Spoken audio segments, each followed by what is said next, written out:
আমি যেই জিনিসটা সবথেকে বেশি অপছন্দ করি সেটা হলো অ্যাম্বুলেন্সের আওয়াজ আর অ্যাম্বুলেন্স। সেটার কারণ বাবার অ্যাক্সিডেন্টের পর। তো যাই হোক, এই যে আমাকে আবার সেই জিনিসটার মধ্যে করেই পেশেন্টকে নিয়ে যেতে হয়েছিল।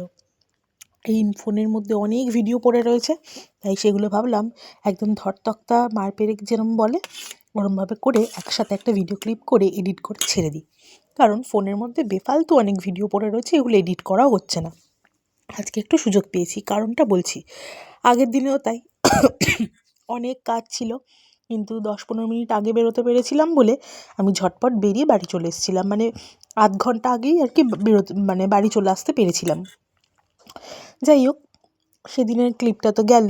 তারপর এই আজকে একটা পেশেন্ট ছিল ডিসচার্জ, আর পেশেন্ট ডিসচার্জ মানে আমার তো মজাই মজা। তবে এমনটা নয় যে পেশেন্টের ছুটি হয়ে গেলে পরে আমি আর ডিউটি করব না। অবভিয়াসলি কোনো সিরিয়াস পেশেন্ট থাকলে আমাকে সেখানে যেতেই হবে। তবে আজকেও আমাকে বলেছিল সুপারভাইজার যে ওয়েট করতে। বেসিক্যালি এখানে মকর সংক্রান্তির আগের এবং পরের ভিডিওটাই রয়েছে। এটা মকর সংক্রান্তির ক্লিপ, পিঠে খাওয়াটা, আর এই অংশটা হচ্ছে তার পরের দিনের। তো আমার তো বললামই পেশেন্ট ডিসচার্জ হয়ে গেল মকর সংক্রান্তির পরের দিন।